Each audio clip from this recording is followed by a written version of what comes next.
Hi everyone, how are you all? Welcome to our channel State Zero. This is me, Kuldeep Dubey. As you all know that this is a very good initiative by our platform that we have just launched CGPSC Forest Services 2020. As you all know that as soon as the notification arrived to us, me along with my team have discussed that we are going to do this क्योंकि हमें लगता है कि चीज़ें उस तरीके से आपको प्रोवाइड नहीं कराई जाती हैं जिस तरीके से आपको प्रोवाइड कराई जानी चाहिए।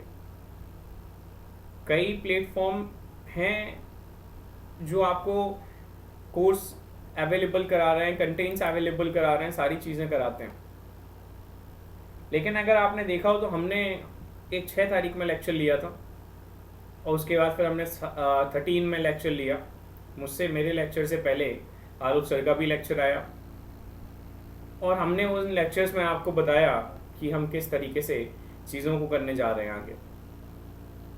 तो आशा ये है कि आपको सारी चीज़ें क्लियर हुई होंगी कि देखो हमारे पास एक प्लान है। मैंने आपको ये भी बताया था कि मैंने CGPSC दिया हुआ है। हमारी जो मैम हैं आर्ची मैम जो आपको आगे मॉड्यूल्स अवेलेबल कराएंगी, उन्होंने भी CGPSC दिया हुआ है। और दीपक सर के बारे में मैंने आपको बताया था कि वो 5 साल से ज़्यादा लंबे समय से हम इस फील्ड से जुड़े हुए हैं। साथ ही आलोक सर जो कि एक बहुत ही एक्सपीरियंस टीचर हैं, वह भी आपको मॉड्यूल्स अवेलेबल कराएंगे। उनके द्वारा आपको पार्ट 2 पूरा डिस्कस किया जाएगा और भी बहुत सारे लेक्चर्स होंगे उनके जो आपके साथ डायरेक्ट आपको मिल जाएंगे हमारी वेबसाइट्स पर। लेकिन जैसा मैंने लास्ट वीडियो में बोला था कि मैं लेकर आऊँगा लगातार क्लासेस। ये जो पूरा 15 जून से लेके 15 सितंबर तक मेरी रेगुलर क्लासेस रहेंगी प्रीमियर मोड्स पर। और इन क्लासेस में मैं आपको एक चीज़ें थोड़ा सा जैसे हमें स्टार्ट करने जा रहे हैं तो आप चीज़ें समझ लें कि हम किस तरीके से करने जा रहे हैं, फिर फर्दर हम आगे बढ़ेंगे। तो मैंने आपको बताया था कि देखो हम लगातार क्लासेस लेंगे और उसके बाद हमारा डाउट बूस्टर भी होगा, हमारे मॉक टेस्ट भी होंगे, हमारे रिकॉर्डेड लेक्चर्स भी अवेलेबल रहेंगे। लेकिन स्टूडेंट्स ने और हमने एक बहुत रीजनेबल फीस भी रखी थी उसकी, लेकिन स्टूडेंट्स का एक अटेंशन जो था या इंटरेस्ट जो हम कहेंगे वह थोड़ा सा कम आया। तो मैंने और मेरी टीम ने डिसाइड किया कि हम अपने मॉड्यूल्स को आपके साथ लाइव लेकर आएंगे, आपके साथ प्रीमियर मोड पर लेकर आएंगे, ताकि आप समझ सकें कि देखो हाँ यार स्टेट जीरो आपको कुछ अच्छा प्रोवाइड करने जा रहा है।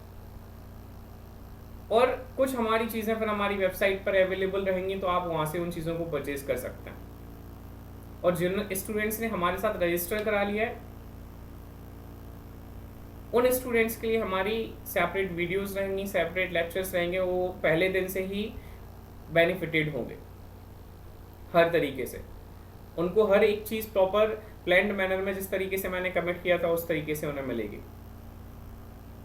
तो आपको किसी भी चीज़ की चिंता करने की ज़रूरत नहीं है। बस हमने एक जो चेंज किया है वही चेंज सिर्फ इसलिए किया क्योंकि हम नया इनिशिएटिव करने जा रहे थे। बच्चों के मन में हो सकता है ऐसा डाउट हो कि नहीं यार ये हमसे फीस तो ले रहे हैं, हमें आगे करेंगे या नहीं करेंगे, या इनका क्या क्राइटेरिया रहेगा, क्या क्वालिटी रहेगी।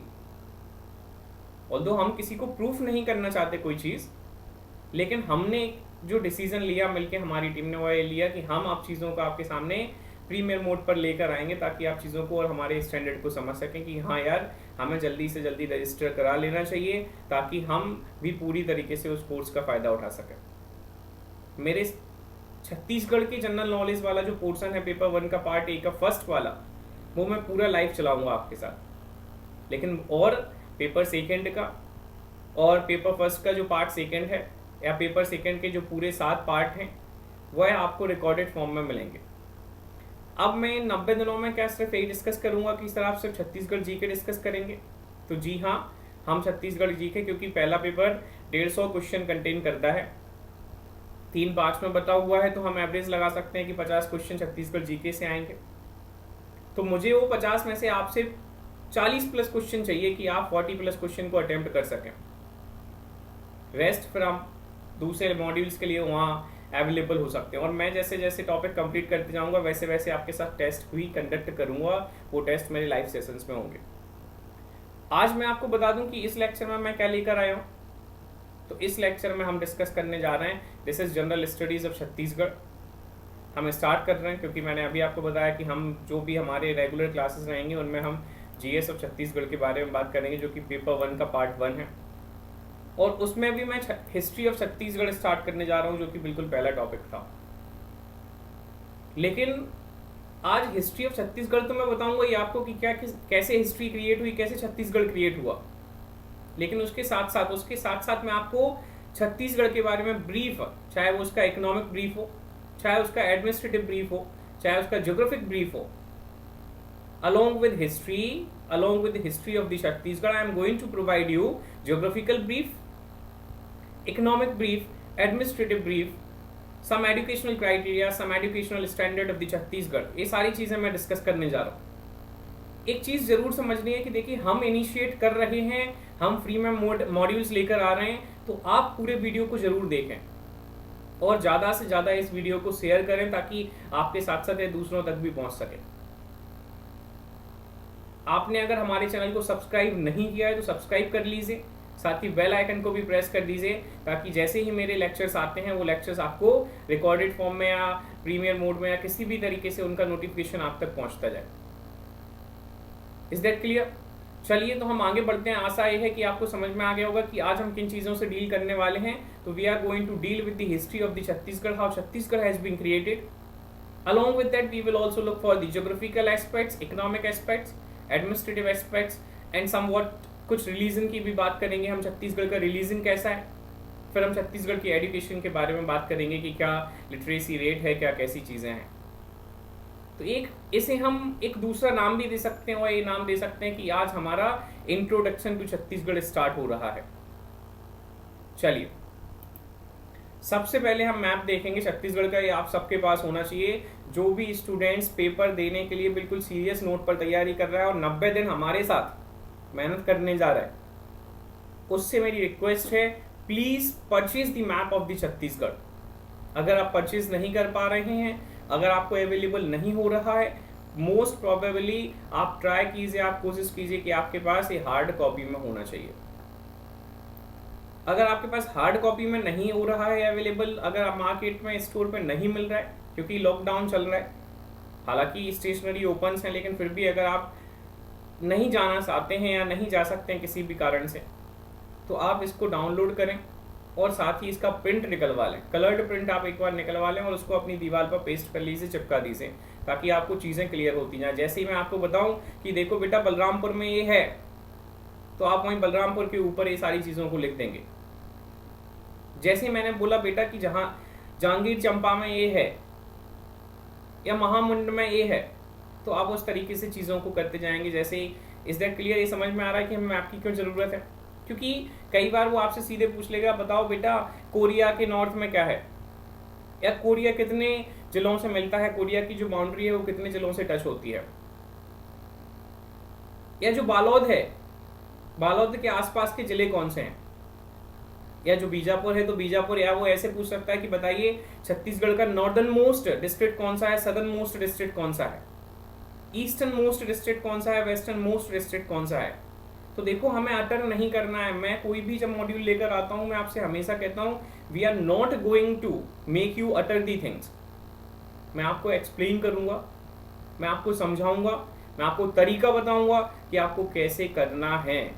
आपको सिर्फ उसे फॉलो करना है जो मैंने बताया कि हाँ सर ने बोला है, सर हमारे लिए इनिशिएटिव लेकर आए हैं, तो हम उस चीज़ को फॉलो अप करें। ये मैप आपके दिमाग में क्लियर होना चाहिए। 28 डिस्ट्रिक्ट्स हैं इसमें, 28 जिले हो गए हैं छत्तीसगढ़ में, याद रखिएगा। और जब ये छत्तीसगढ़ बना था तब अगर आप में से कोई मुझे कमेंट बॉक्स में कमेंट कर बता सकता है कि कितने जिले थे तो बहुत अच्छी बात होगी, वेल एंड गुड होगा। चलिए मैं आपको बता देता हूँ, जब छत्तीसगढ़ बना था तो इसमें 16 डिस्ट्रिक्ट्स थे। आज वर्तमान में कितने हैं? जब हम 2020 की बात कर रहे हैं तो 2020 में 28 डिस्ट्रिक्ट्स हैं छत्तीसगढ़ में। क्लियर है? चलिए आगे बढ़ते हैं। मैंने आपसे बोला कि छत्तीसगढ़ की हम हिस्ट्री समझेंगे क्योंकि वही हमारा मॉड्यूल है। तो पहले हम वो स्टार्ट करते हैं कि कैसे इसका फॉर्मेशन हुआ, कब इसका फॉर्मेशन हुआ, किस डेट में आया, क्योंकि सीधे आपसे पूछा जा सकता है कि बताइए छत्तीसगढ़ की फाउंडेशन डेट क्या है, छत्तीसगढ़ का एस्टैब्लिश डेट क्या है। तो देखिए Chhattisgarh is once known to be a part of Madhya Pradesh.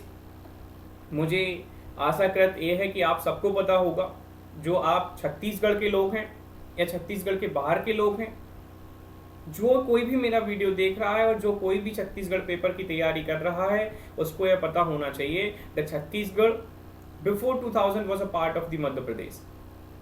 तो 1 नवंबर 2000 से पहले हमारा जो छत्तीसगढ़ था वह मध्य प्रदेश का हिस्सा था, मध्य प्रदेश का पार्ट था।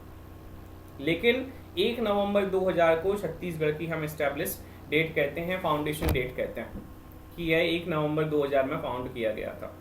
Is that clear?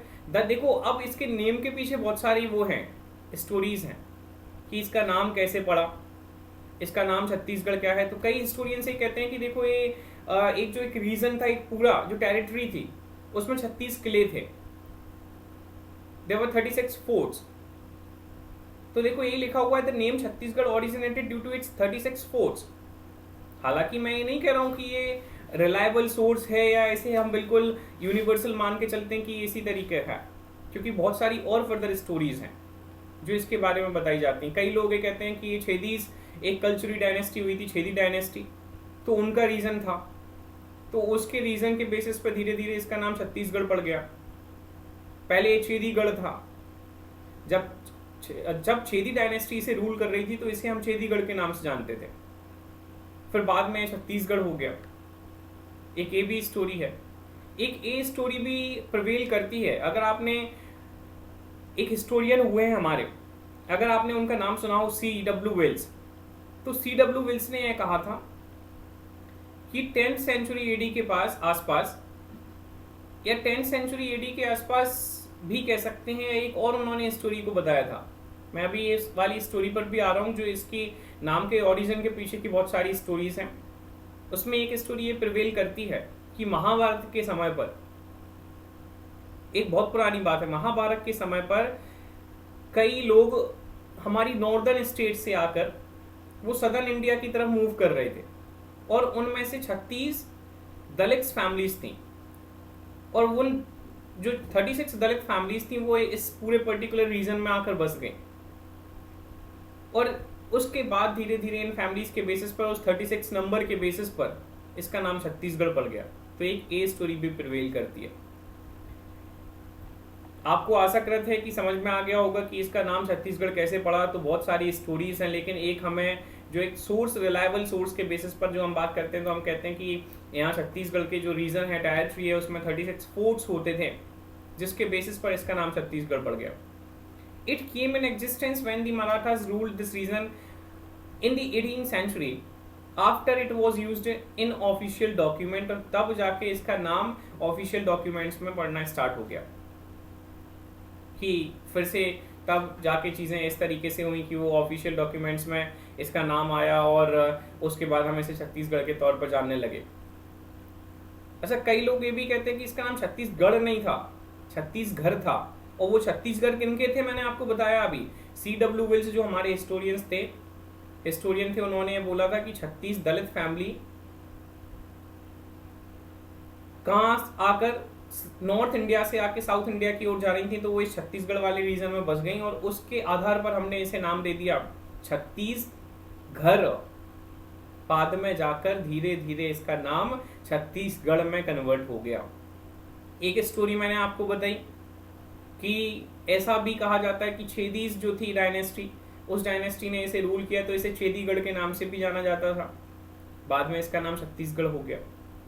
और एक स्टोरी ये है कि जो ज़्यादातर प्रिवेल करती है, ज़्यादा एक्सेप्टेबल है, कि इस रीजन में छत्तीसगढ़ वाले जो टेरिटरी है उसमें 36 फोर्ट्स हुआ करते थे, तो उस फोर्ट्स के आधार पर हमने इसका नाम छत्तीसगढ़ रख दिया। Is that clear? समझ में आ रहा है? जो लोग मेरे साथ प्रीमियर मोड में हैं, देखिए हम आपके लिए जब फ्री में सेशंस लेकर आ रहे हैं, तो वो थोड़ा सा एफर्ट्स डालिए कि सर आपको चीज़ें समझ में आनी चाहिए, और अगर आपको चीज़ें क्लियर हो रही हैं तो आप प्लीज़ हमें बताते जाइए, हाँ सर कि हमें चीज़ें क्लियर हो रही हैं, आप जो समझा रहे हैं वो हमें आ रहा है। और देखो पेन पेपर लेके जरूर बैठा करो, स्लाइड्स के भरोसे मत बैठो कि सर की वीडियो देख ली हमने, उस वीडियो से हम एक बार में कैप्चर कर लेंगे, तो ऐसा नहीं होगा। आप वीडियो हमारी अवेलेबल है, बार बार देखिए, नो इशूज। लेकिन मैं ये चाहूँगा कि आप एक बार देखें, उसे अच्छे से समझें, दूसरी बार जब आप बैठें तो नोट्स बनाएं। लेकिन पहली बार जब आप देख रहे हो ना, तो जो क्विक पॉइंट्स होते हैं उन क्विक पॉइंट्स को आप क्या करते चलें, नोट डाउन करते चलें। Is that clear? चलिए हम आगे देख लेते हैं। इन एंशिएंट टाइम्स छत्तीसगढ़ और नोन एज दक्षिण कौशल। इसे हम, अगर आपने महाजनपद सुना हो, या जब हम मुगल पीरियड की बात करते हैं या हम एंशिएंट पीरियड की बात करते हैं, तो एंशिएंट पीरियड में हम ऐसे दक्षिण कौशल के नाम से भी जानते थे। Is that clear? तो आपसे पूछा जाए कि बताइए एंशिएंट पीरियड में इसका क्या नाम था, तो आप क्या कहेंगे, सर इसका नाम दक्षिण कौशल था। क्लियर है? चलिए, फाउंडेशन डेट इसकी क्या है, 2000। कैपिटल क्या है इसकी, रायपुर। कब बना, 1 नवंबर 2000 में यह बनता है, 1 नवंबर 2000 में बनता है। लेकिन अब आपको ये समझना है कि ये इसका ओरिजिन कैसे हुआ, ये आया किस तरीके से। तो मैंने आपको एक हिस्टोरियन का नाम बताया कि एक C.W. विल्स हिस्टोरियन हुए हैं, और उनके हिसाब से 10th सेंचुरी AD में एक राजपूत फैमिली त्रिपुरी में रहती थी। त्रिपुरी जबलपुर के पास है, आपने हो सकता है त्रिपुरी सेशन के बारे में भी सुना हो, ठीक है, वो उस पर बात नहीं करेंगे हम। आप सिर्फ ऐसा समझिए कि according to C.W. Wills a historian, in 10th century AD a powerful Rajput family ruled at Tripuri. एक पावरफुल जो राजपूत फैमिली थी वो वहां पर रूल करती थी त्रिपुरी में। और ऐसा कहा जाता है कि ये जो राजपूत फैमिली थी वो छेदी डायनेस्टी से बिलोंग करती थी, कलचुरी डायनेस्टी से बिलोंग करती थी। अब बाद में जाके थोड़े समय के बाद, कुछ समय बाद क्या हुआ, इन्हीं की डायनेस्टी से या इसी राजपूत फैमिली से एक कलिंग राज नामक व्यक्ति, नोट कर लीजिए, कलिंग राज नामक एक पर्सन कहाँ चला गया, वह बिलासपुर पहुंचा। अगर आपने सुना हो बिलासपुर में एक टुमन है, तो वह बिलासपुर पहुंचा और टुमन में उसने अपना क्या बना लिया, अपना सेटलमेंट कर लिया और वहीं रहने लगा।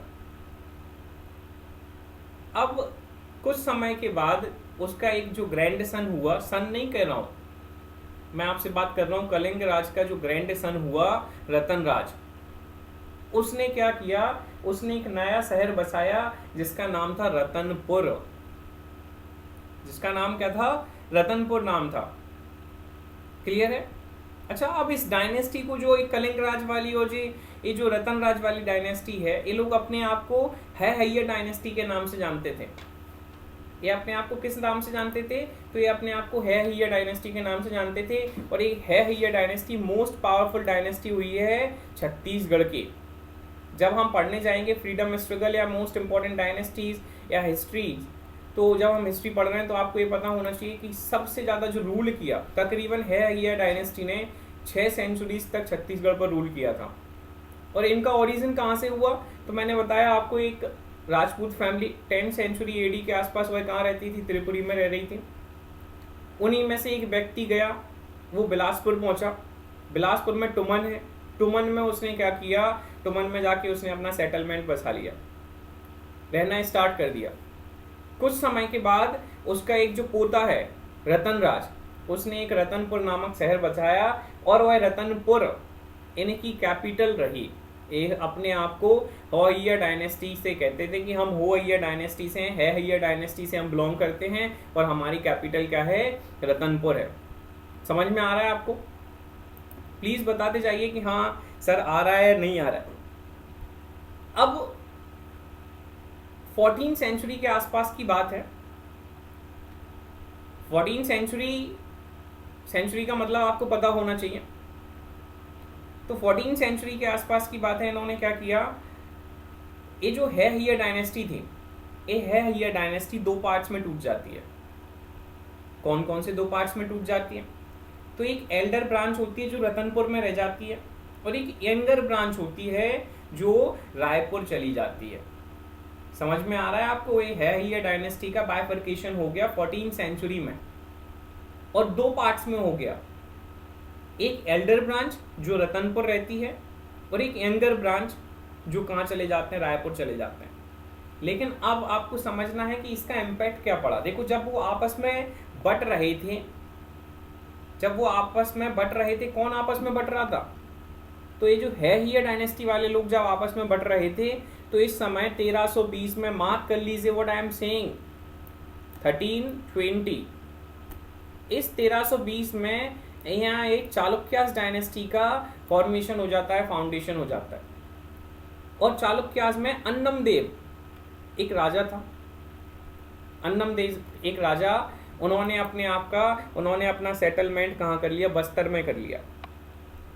ऑल्दो मैं आपको ये सारी चीजें पढ़ाऊंगा अगले लेक्चर में, लेकिन आज आपको ये समझना है छत्तीसगढ़ एग्जिस्ट कैसे करा, इसका इतिहास में क्या रोल था, किस तरीके से हमें 1 नवंबर 2000 पे पहुंचेंगे। तो आपको, मुझे लगता है कि चीज़ें समझ में आ रही होंगी। 10th सेंचुरी AD, मैंने आपको बताया एक राजपूत फैमिली, उसी राजपूत फैमिली से एक व्यक्ति जाता है कलिंगराज बिलासपुर में क्या कर लेता है? अपना सेटलमेंट कर लेता है। और उसी का जो ग्रैंडसन है रतनराज, वो है रतनपुर बसा लेता है। रतनपुर के बाद अच्छा खासा चल रहा होता है सारी चीजें, 6 सेंचुरी तक, ऑलमोस्ट 17 सेंचुरी तक इन्होंने रूल किया। लेकिन 14 सेंचुरी में इनका बाइफर्केशन हो जाता है। इस बाइफर्केशन के दौरान एक चालुक्य डायनेस्टी 1320 में एस्टैब्लिश हो जाती है। देखिए, मैंने आपको मार्क किया है 1320 में चालुक्य डायनेस्टी कहाँ आ जाती है? तो चालुक्य डायनेस्टी आ जाती है आपकी छत्तीसगढ़ में। सेंटर बस्तर, सेंटर क्या बसाया? बस्तर को इन्होंने अपना सेंटर बना लिया। Is that clear? अब सारी चीजें चल रही हैं, इसी तरीके से चीजें चल रही हैं। चालुक्य भी अपना रूल कर रहा है, और उसके अलावा अपने ये डायनेस्टी वाले लोग भी क्या कर रहे हैं? रूल कर रहे हैं। लेकिन अब आपको ये समझना है कि जब मराठाओं का रूल चल रहा था, 18 सेंचुरी चल रही थी, तो 1741 में, इन्हें डेट मार्क करते जाइए, क्योंकि अगला लेक्चर जब मैं लेकर आऊंगा हिस्ट्री पर, तो मैं आपसे पूछूंगा, आपको बताना होगा। तो 1741 में मराठाओं ने छत्तीसगढ़ में क्या किया? अटैक किया। और इन्होंने जो काम किया उसमें इन्होंने है डायनेस्टी को पूरी तरीके से खत्म कर दिया। सिर्फ एक व्यक्ति बचता है, सिर्फ एक व्यक्ति वहां से बचता है। अच्छा, ये युद्ध तकरीबन 4 साल चला। 1741 इट स्टार्टेड, 1745 में यह एक लास्ट कंक्लूजन पर निकला, और उस फैमिली का, रतनपुर हाउस फैमिली का एक मेंबर बचता है, रघुनाथ सिंघा जी। रघुनाथ सिंघा जी को यह क्या कर देते हैं? रघुनाथ सिंघा जी को यह अपनी तरफ से अपॉइंट कर देते हैं कि हाँ, हम आपको कुछ क्या कर देते रहेंगे? पेंशन देते रहेंगे, और आप हमारी सुजर्निटी को एक्सेप्ट कर लीजिए। भैया, अब अकेला बचा है, 4 साल युद्ध चला है, पर्याप्त लॉस हो चुका है। तो रघुनाथ सिंघा जी ने उनकी सुजर्निटी को एक्सेप्ट कर लिया। क्लियर है? लेकिन ये जो 1745 के बाद वाला जो टाइम पीरियड चला, मराठाओं का रूल चल रहा था। कुछ समय के बाद भैया रघुनाथ सिंघा जी की डेथ हो जाती है, और रघुनाथ सिंघा जी की जैसी डेथ हुई, अब एक नया सूबा सिस्टम चला दिया गया, और इस सूबे सिस्टम में चीज़ें चल रही हैं, कोई लुक ओवर नहीं कर रहा है। और जब इस तरीके से चीज़ें चल रही थी, इसका सबसे बड़ा एक जो नुकसान हुआ कि वहाँ कोई व्यक्ति लुक ओवर करने के लिए नहीं था, केयर आफ्टर के लिए नहीं था, देखरेख के लिए नहीं था। तो इन मराठाओं की आर्मी ने ही वहाँ उस पूरे छत्तीसगढ़ रीजन को कई बार लूट लिया, कई बार वहाँ पहुँच जाते थे, अचानक को प्लंडर कर दिया, इन्होंने तहस नहस करना स्टार्ट कर दिया उस रीजन को। तो इसका रिजल्ट कंक्लूजन निकला कि ये जो छत्तीसगढ़ था, जो एक पूरी तरीके से रिच हेरिटेज था, बहुत सारा तरीके, एक इसमें ऐसा कह सकते हैं कि अपने आप में एक एक्सट्रीम लेवल पर उनके पास रिच हेरिटेज था, उनके पास रिचनेस थी, उनके पास उस रीजन में सारी चीज़ें थी, वो पूरी तरीके से मराठा आर्मी के द्वारा प्लंडर कर दी गई, लूट ली गई। जब रघुनाथ सिंघा जी की डेथ हो जाती है, उसके बाद ये सारी चीज़ें चली। 1745 में रघुनाथ सिंघा जी को अपॉइंट किया गया कि आप हमारी तरफ से यहाँ देखेंगे, आप इकलौते बचे हुए हैं, हम आपको मार नहीं रहे हैं, we are not going to kill you, लेकिन हम आपको अपॉइंट कर रहे हैं। और इस तरीके से वो चीज़ें चलने लगी। लेकिन डेथ हुई मुगल मराठा आर्मी ने ही अपने रीजन को लूटना स्टार्ट कर दिया। और उसके बाद उन्होंने क्या किया, वहाँ प्लंडर मचाया, तहस नहस किया, और इससे लोगों में एक अनरेस्ट जाग गया। अब जब कोई बार बार आप पर अत्याचार करता है तो सीधी सी बात है, हमारे मन में एक अलग सा, एक अजीब सा वो होता है कि नहीं यार, इसे हटा दिया जाए, इसे खत्म कर दिया जाए। तो 1818 आते आते, 1818 आते आते रिजल्ट यह निकला कि छत्तीसगढ़ अंग्रेजों के हाथ में चला गया। 1741 मराठाओं के हाथ में गया। 17 युद्ध हुआ, मतलब 1741 में, 1745 में रघुनाथ सिंघा जी को अपॉइंट किया गया, रतनपुर फैमिली का, रतनपुर हाउस का लास्ट मेंबर था वो, ठीक है। उसके बाद 1818 में वह समवॉट किसके पास में पहुंच गया, अंग्रेजों के पास में पहुंच गया। अब आपने एक हलवा रिबेल सुना होगा, हलवा रिबेलियन, अगर सुना है तो वेल एंड गुड, नहीं सुना है तो मैं आपको उसके बारे में बता दे रहा हूं कि हलवा रिबेलियन हुआ था। ट्राइबल पीपल, बस्तर रीजन के जो लोग थे, उन लोगों ने अंग्रेजों के विरुद्ध 1795 से 1799 के बीच में 3-4 साल एक रिबेल छेड़ दिया था, एक विद्रोह छेड़ दिया था। हालांकि उसका कोई रिजल्ट नहीं निकला। ये हलवा रिबेलियन था उसे सप्रेस कर दिया गया, लेकिन उन्होंने कोशिश तो करी, एटलीस्ट दे ट्राइड। तकरीबन ये 5 साल चला और 1818 में फाइनली ये हो जाता है कि छत्तीसगढ़ जो था वह छत्तीसगढ़ अंग्रेजों के हाथ में आ जाता है। तो आशा ये है कि आपको मैंने 10th सेंचुरी से लेकर 19th सेंचुरी 1818 तक पहुंचा दिया। पहले मैंने आपको बताया कैसे डायनेस्टी स्टैब्लिश हुई है, हैया डायनेस्टी के बारे में हमें पढ़ना है फर्दर आगे जाके, लेकिन मैंने आज आपका बेस बना दिया है हैया डायनेस्टी का। फिर मैंने आपको चालुक्य डायनेस्टी के बारे में 1320 अभी भी डेट लिखी हुई है उसके बारे में बता दिया। फिर मैंने बाइफर्केशन बता दिया, या इनका स्प्लिट होना बता दिया। किसका स्प्लिट होना बता दिया आपको, तो है हैया डायनेस्टी का स्प्लिट होना बता दिया। और उसके बाद मैंने बताया कैसे भाई मराठाओं ने 1741 में अटैक किया और कैसे 1818 में हम अंग्रेजों के पास क्या हो गए, छत्तीसगढ़ का स्टेट चला गया। एक हलवा रिबेलियन के बारे में मैंने आपको बता दिया। ये सारी चीजें फर्दर डिस्कस करी जाएंगी। आज मैं आपको सिर्फ यह समझाना चाहता हूं कि 1 नवंबर 2000 में ये छत्तीसगढ़ का एग्जिस्टेंस क्या था इससे पहले। तो मैंने आपको स्टार्टिंग में बताया कि Chhattisgarh was the part of the Madhya Pradesh, लेकिन एंशिएंट समय में, पुराने समय में, जब हम प्राचीन काल की बात करते हैं तो उस प्राचीन काल में इसका क्या एग्जिस्टेंस था, तो एग्जिस्टेंस किस तौर पर था, कई बार इसे हम दक्षिण कौशल के नाम से भी जानते थे, ठीक है। इसे छत्तीसगढ़ क्यों कहा जाता है उसके पीछे बहुत सारी स्टोरीज हैं। 10th सेंचुरी से लेके मैंने आपको 19th सेंचुरी बता दिया। अब मैं आता हूँ 1998 पर, इसके बीच की स्टोरी, और इसको फिर से शुरू करा जाएगा। ये है हैया डायनेस्टी से लेके पूरा फिर से चलेगा। अगले लेक्चर में जब मैं हिस्ट्री ऑफ छत्तीसगढ़ स्टार्ट करूंगा कि कैसे इसने अपने आप को क्रिएट किया। आज का मेरा लेक्चर सिर्फ आपके कुछ फैक्चुअल डाटा पर है, एक इंट्रोडक्शन टू छत्तीसगढ़ है, लेकिन मैंने उसमें सोचा कि मैं आपको फैक्चुअल पढ़ाऊंगा तो आपको थोड़ा सा लगेगा कि नहीं सर, ये आपने सिर्फ उस तरीके का प्रोवाइड कर दिया कि हमें अटर करना पड़ेगा, रटना पड़ेगा। और मैं ना तो बिलीव करता हूँ और ना मैं चाहता हूँ कि मेरे स्टूडेंट्स जो हैं वो किसी भी चीज़ को रटें। Is that clear? तो अब हम 1998 में पहुंचे। कोई मुझे ये बताएगा 1998 में सेंट्रल गवर्नमेंट कौन सी उसकी थी, कौन लीड कर रहा था? 1998 में बीजेपी सरकार में थी, सेंट्रल गवर्नमेंट की बात कर रहा हूँ, क्रेन सरकार की, कांग्रेस थी, या बीजेपी का अलायंस एनडीए था, या कांग्रेस का अलायंस यूपीए था? तो देखो बीजेपी सेंट्रल गवर्नमेंट में थी उस समय 1998 में, और उन्होंने क्या किया, उन्होंने एक बिल को ड्राफ्ट किया। एक बिल को उन्होंने ड्राफ्ट किया कि भाई मध्य प्रदेश में से 16 जिलों को हटाकर 16 जिलों के साथ हम छत्तीसगढ़ को बना देते हैं। अब इस बिल को जब कुछ प्रोसीजर्स हैं, आपने आशा करते हैं कि पॉलिटी पढ़ी होगी तो आप इसे बहुत अच्छे से समझ सकते हैं कि अगर आपने आर्टिकल 2 और 3 पढ़ा हुआ है एडमिशन ऑफ न्यू स्टेट्स के बारे में आपने पढ़ा हुआ है, या रिने हम किसी भी ऑल्टर कर सकते हैं बाउंड्रीज को, तो ये जो अथॉरिटी रहती है पार्लियामेंट के पास रहती है।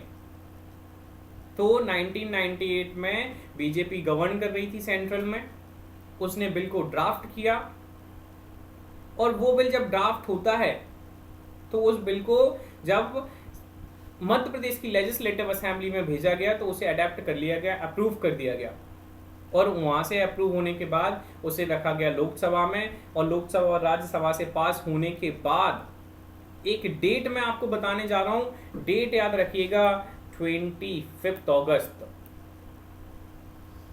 डेट याद रखिए 25 अगस्त आपको याद रखना है। 25 अगस्त में हमारे राष्ट्रपति जो थे, हमारे जो प्रेसिडेंट थे, उन्होंने इसे असेंट दे दिया, इसे अप्रूव कर दिया कि हाँ यह लोकसभा से पास हो गया है, राज्यसभा से पास हो गया है, मध्य प्रदेश सरकार ने पास कर दिया। तो राष्ट्रपति जी ने भी पास कर दिया, कोई दिक्कत नहीं थी।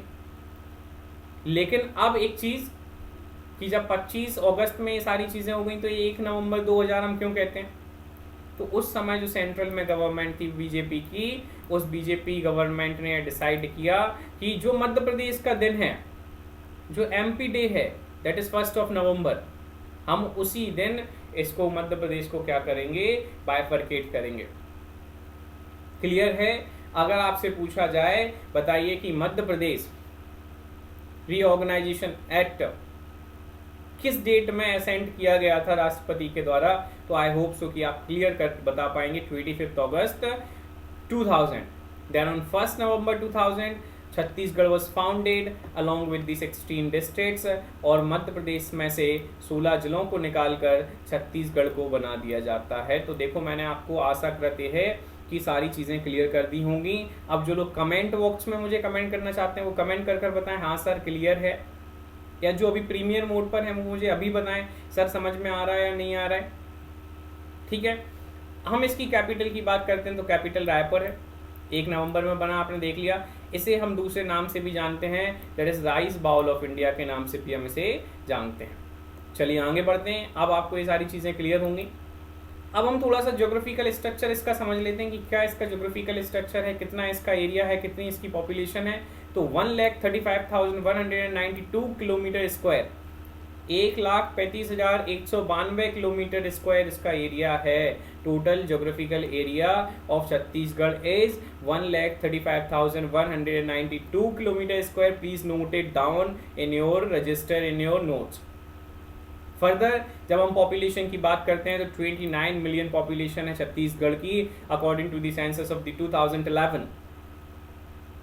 जब हम एरिया के बेसिस पर बात करते हैं इंडिया में तो यह 9th नंबर पर आता है। जल्दी से मुझे कमेंट करके बताओ फर्स्ट रैंक पर कौन आता है इंडिया में एरिया वाइज। चलो पॉपुलेशन रैंक पर जब हम बात करते हैं तो 17th नंबर पर आता है। पॉपुलेशन कितनी बताई? 29 मिलियन। एरिया कितना बताया? बार बार रिपीट कीजिए मेरे साथ, एरिया कितना बताया? 1,35,192 kilometre square. Rank area wise 9th है। पॉपुलेशन कितनी है? 29 मिलियन। और पॉपुलेशन रैंक क्या है? 17th है इन इंडिया। जब हम पॉपुलेशन डेंसिटी की बात करते हैं तो इट इज 210 पर किलोमीटर स्क्वायर। तो अभी पॉपुलेशन डेंसिटी क्या होती है सर? तो हम कैसे करें, समझें क्या कि क्या मतलब है पॉपुलेशन डेंसिटी का? तो देखो 1 किलोमीटर में कितने लोग रह रहे हैं। जब हम एवरेज बेसिस पर बात करते हैं तो जब एवरेज निकाला गया 2011 सेंसस के हिसाब से तो वह 210 प्रति व्यक्ति प्रति किलोमीटर, 210 व्यक्ति प्रति किलोमीटर स्क्वायर में एक पॉपुलेशन डेंसिटी को मेजर किया गया छत्तीसगढ़ की। क्लियर है? अब हमें देखेंगे कि ये जो छत्तीसगढ़ है वह कौन कौन से स्टेट से, इसके आसपास कौन कौन से स्टेट हैं। तो देखो छत्तीसगढ़ के नॉर्थ में जब हम बात करते हैं तो उत्तर प्रदेश और झारखंड है। अब आपको करना क्या है, 1 मिनट रुकिए, आपको करना क्या है मैं बता रहा हूँ। आप पेन पेपर अगर लेकर बैठे हैं तो सबसे अच्छी बात है कि आप एक छत्तीसगढ़ बना लीजिए। और हमने देखो ये छत्तीसगढ़ को बना लिया, हमने कहा ये हमारा छत्तीसगढ़ है, हमने इसे गोले से क्या कर दिया, ये हमने छत्तीसगढ़ बना लिया। अब आपसे पूछा नॉर्थ, तो आपको ये पता है नॉर्थ होता है। नॉर्थ में क्या बोला है? तो नॉर्थ में यूपी और झारखंड के बारे में बोला है कि भैया नॉर्थ में यूपी है और नॉर्थ में झारखंड है। क्लियर है।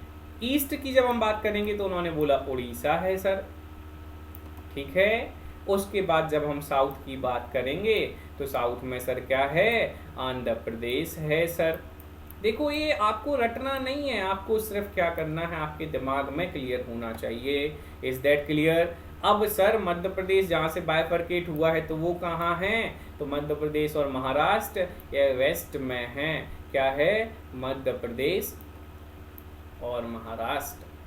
क्लियर है, सबको समझ में आ रहा है। प्लीज़ हमें बताते रहिए कि हाँ सर हमें आ रहा है, आपने जो बताया वो क्लियर हो रहा है या नहीं हो रहा है। और अगर कोई नया जुड़ा है और उसने चैनल को सब्सक्राइब नहीं किया है तो प्लीज़ चैनल को सब्सक्राइब कर लीजिए, बेल आइकन को प्रेस कर दीजिए, ताकि हमारे जो इसी तरीके के मॉड्यूल्स आएंगे वो आप तक पहुंचते रहें और आप उससे लगातार लाभान्वित होते रहें। और आप अपने साथ साथ जब दूसरों को भी अगर इस चीज़ का प्रॉफिट देना चाहते हैं और आप बताना चाहते हैं कि देखिए स्ट्रेट जीरो पर कुलदीप सर, आलोक सर, आरसी मैम, दीपक सर या जो हमारी पूरी टीम है उनके इनिशिएटिव्स को आप लगता है आपको कि हाँ उस लेवल के हैं, तो आप इस वीडियो को ज़रूर शेयर कीजिए ताकि आप दूसरों तक वह चीज़ें पहुंचा सकें। अब आपको मैंने बोला था एरिया कितना है, 1,35,192 किलोमीटर स्क्वायर। उसमें से जो फॉरेस्ट कवर है वह है 59,772 किलोमीटर स्क्वायर। जो एरिया है वह किसमें कवर होता है, तो वह कवर हो रहा है फॉरेस्ट में। क्लियर है। चलिए ये ज्योग्राफिकल स्ट्रक्चर क्लियर हो गया। हिस्टोरिकल पॉइंट ऑफ व्यू से मैंने आपको छत्तीसगढ़ का ओरिजिन बता दिया। अब हम बात करेंगे एडमिनिस्ट्रेटिव स्ट्रक्चर की। तो देखिए एडमिनिस्ट्रेटिव स्ट्रक्चर में हमें क्या देखना होता है, कैपिटल। तो देखो छत्तीसगढ़ की कैपिटल क्या, रायपुर है। एडमिनिस्ट्रेटिव हेडक्वार्टर कहाँ है, तो वो भी रायपुर है, ठीक है। अभी वर्तमान में हमारे मुख्यमंत्री कौन है छत्तीसगढ़ के, कौन सी पार्टी से बिलोंग करते हैं, तो श्री भूपेश बघेल जी अभी वर्तमान में आपके चीफ मिनिस्टर हैं और वह इंडियन नेशनल कांग्रेस से बिलोंग करते हैं। अच्छा, अभी भूपेश बघेल जी को अगर आपको बेस्ट सीएम्स का भी एक अवार्ड निकाला गया था और अवार्ड दिया गया है बेस्ट सीएम का भूपेश बघेल जी को। भूपेश बघेल जी का 10 बेस्ट सीएम्स में नाम आया हुआ है। कल या आप अभी मुझे कोई बता सके तो मुझे बड़ी खुशी होगी कि हाँ आप इस पेपर को सीरियसली ले रहे हैं कि भूपेश बघेल जी कौन से नंबर पर थे उस लिस्ट में। आप प्रीमियर मोड पर हैं तो आप मुझे कमेंट कर बताएं। आप मेरा वीडियो बाद में देख रहे हो, जिस समय देख रहे हो, और ये आप जब स्लाइड पर हो और जब आप तक ये पहुंच रहा हो तब आप मुझे कमेंट कर बताएं।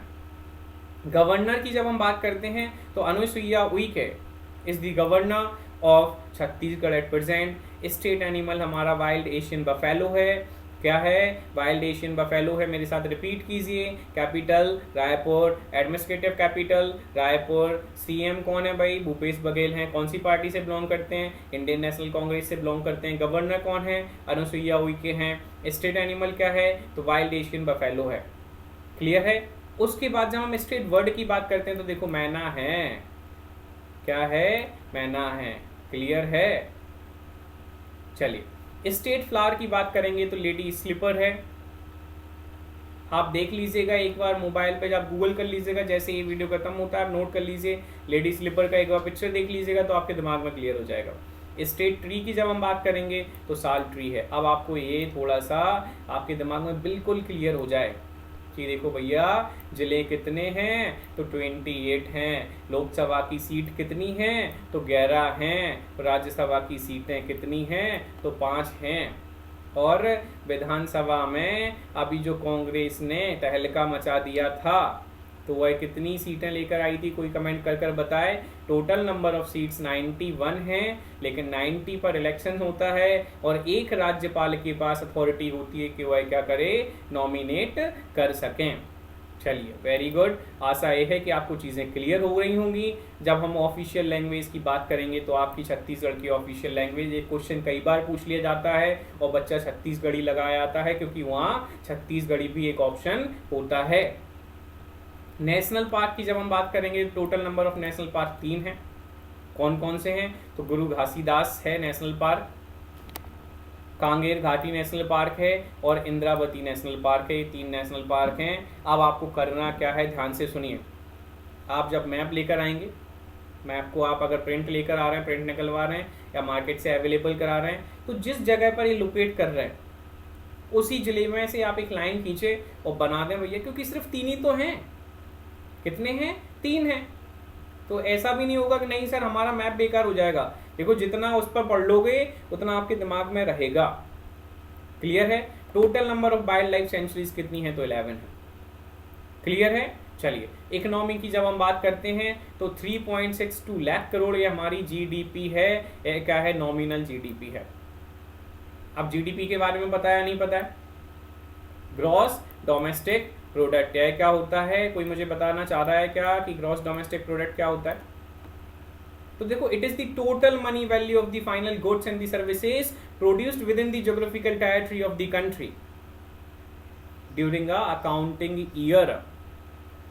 एक अकाउंटिंग साल में हम 1 अप्रैल से लेकर 31 मार्च तक जाते हैं।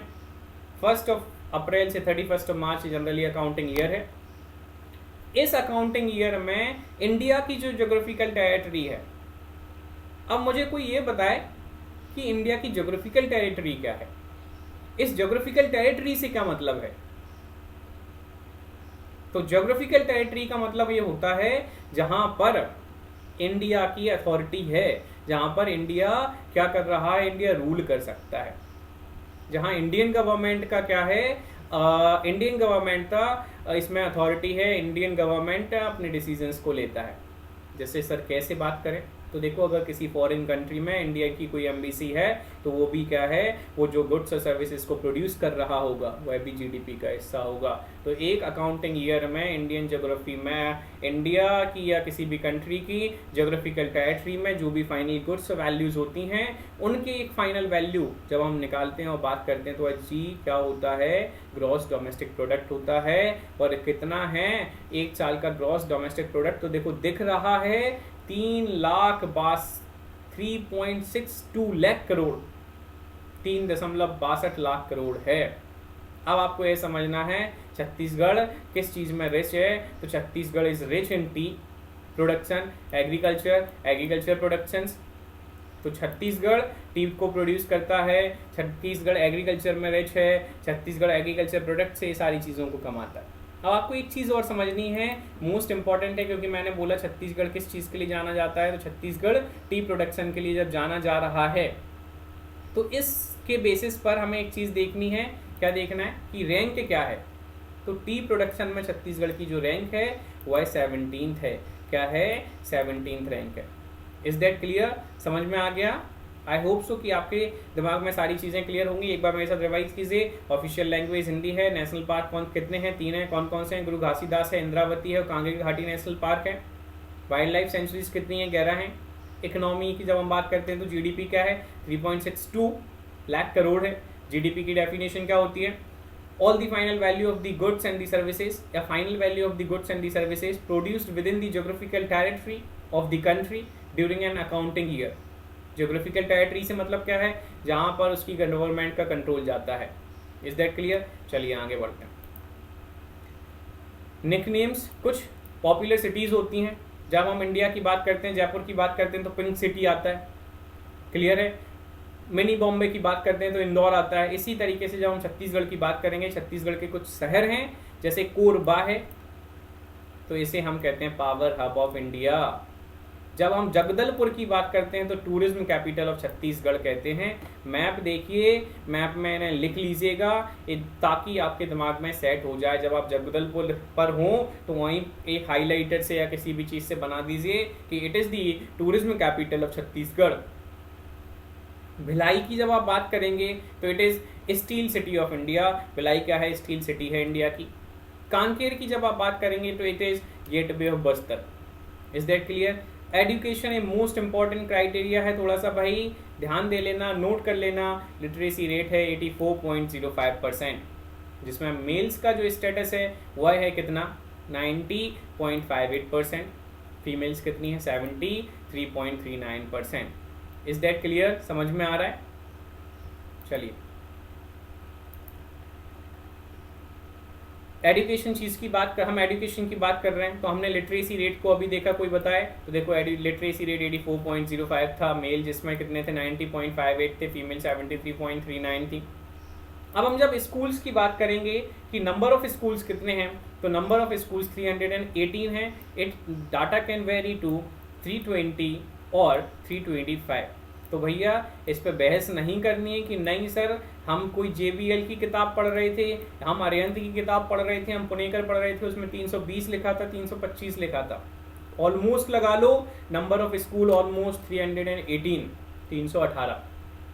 क्लियर। नंबर ऑफ यूनिवर्सिटीज़ की जब हम बात करते हैं तो एक सेंट्रल यूनिवर्सिटी है, 13 आपके स्टेट की यूनिवर्सिटी हैं और 11 प्राइवेट यूनिवर्सिटीज़ हैं, और टोटल नंबर ऑफ कॉलेजेस 73 हैं। This can also vary to 75। Is that clear? आपको आशा करते है कि चीज़ें समझ में आई होंगी। और सबसे ज़रूरी जो मैं आज लेकर आया था आपके लिए, छत्तीसगढ़ का ओरिजिन, कैसे इसका, छत्तीसगढ़ का इतिहास क्या था, कैसे इसका ओरिजिन हुआ, किस तरीके से छत्तीसगढ़ की इम्पोर्टेंस थी, कब यह मराठाओं के हाथ में आया, कब यह अंग्रेजों के हाथ में आया, फिर कैसे इसे सेंट्रल गवर्नमेंट ने मध्य प्रदेश से अलग कर दिया, कितने जिलों के साथ अलग किया, आज वर्तमान में कितने जिले हैं। तो यह सारी चीज़ें मैंने आपको प्रोवाइड करा दी हैं। आशा करते है कि ये जो बेसिक मैंने एक आज आपको पूरा छत्तीसगढ़ का एक इंट्रो दिया है, तो वह आपके दिमाग में क्लियर होगा, एक एक डाटा आपके दिमाग में क्लियर होगा। मैं सिर्फ आपसे इतनी रिक्वेस्ट करूंगा, चैनल को सब्सक्राइब कर दीजिए, बेल आइकन को प्रेस कर दीजिए, ताकि आपके पास इसी तरीके से मेरे वीडियोस पहुंचते रहें। हमारे जो भी फर्दर हम चीज़ें करेंगे हमारे प्लेटफॉर्म के द्वारा वह आपको नोटिफाई कर दी जाएँ। और हमारा कोर्स भी अवेलेबल है, तो आप कोर्स को, जब छत्तीसगढ़ के कोर्स को रजिस्टर करना चाहते हैं, लेना चाहते हैं, क्योंकि रिकॉर्डेड लेक्चर्स अवेलेबल हैं। मैं आपको यहाँ पर सब कुछ डिस्कस नहीं करूँगा, सिर्फ मेरा छत्तीसगढ़ का जीके चलेगा, करंट अफेयर चलेगा, टेस्ट चलेंगे। लेकिन आपको अगर इंटेलिजेंस वाला पार्ट पढ़ना है, एबिलिटी, इंटेलिजेंस, एबिलिटी और लॉजिकल रीजनिंग वाला जो पोर्शन पढ़ना है, जो आलोक सर के द्वारा है, तो वह आपको हमारी वेबसाइट www.state0 पर विजिट करने पर कोर्स में मिलेगा। अगर आपको किसी तरीके की क्वेरी होती है तो आप state01990@gmail.com पर हमें मेल कर सकते हैं।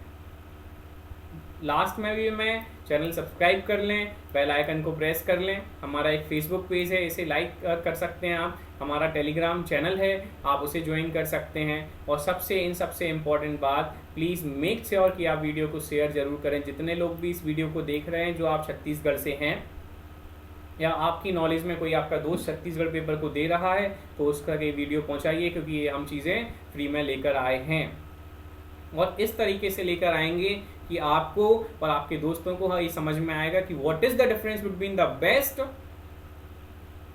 And the what. एक वो व्यक्ति जो आंख बंद करके कुछ तो भी उठा देता है और कुछ तो भी पढ़ा देता है, तो आप उस चीज़ में डिफरेंशिएट कर पाएंगे। Thank you very much. Stay connected with us. Stay home, stay safe, and best of luck. Those who are today here, I am pretty sure कि वो हमारे साथ कल भी जुड़ेंगे और अपने जैसे लोगों को जोड़ेंगे हमारे साथ। Thank you very much.